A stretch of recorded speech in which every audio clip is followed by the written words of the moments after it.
আসসালামু আলাইকুম ফ্রেন্ডস, এডুজেট শিক্ষায় আপনাদেরকে স্বাগতম। আপনারা সবাই কেমন আছেন? আশা করি সবাই ভালো আছেন। বরাবরের মতো আপনাদের সাথে আছি আমি সাইফুল ইসলাম। চলে এসেছি নতুন একটি ভিডিও নিয়ে।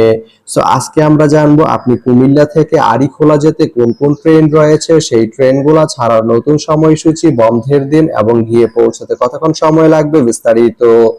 আমি যদি আপনাদেরকে ট্রেনের সময়সূচিগুলো বলে দেই, আপনি কুমিল্লা থেকে আড়িখোলা যেতে প্রথমেই যে ট্রেনটি রয়েছে সেটি হচ্ছে ঢাকা মেইল। ঢাকা মেইল ট্রেনটি কুমিল্লা থেকে ছাড়বে রাত 2টা 34 মিনিটে এবং এটি আড়িখোলা গিয়ে পৌঁছবে ভোর 5টা 34 মিনিটে। এই ট্রেনটির কোনো অফ ডে নেই।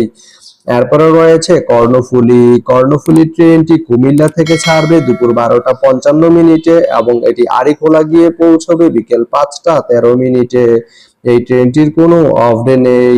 আপনি কুমিল্লা থেকে আড়িখোলা যেতে এই দুইটি ট্রেনের যে কোনো একটি ট্রেন ব্যবহার করতে পারেন। তো ভিডিওটি কেমন লাগলো অবশ্যই কমেন্ট করে জানাবেন। আর ভিডিওটি যদি ভালো লেগে থাকে বা আপনার কোনো উপকারে এসে থাকে তাহলে ভিডিওতে একটা লাইক করে দিবেন, কারণ আপনার একটা লাইক আমাকে অনেক ইন্সপায়ার করে নতুন নতুন আরো ভিডিও বানাতে। তো ধন্যবাদ সবাইকে ভিডিওটি এতক্ষণ ধৈর্য ধরে দেখার জন্য। ভালো থাকবেন, সুস্থ থাকবেন, এডুজেট শিক্ষার সঙ্গেই থাকবেন।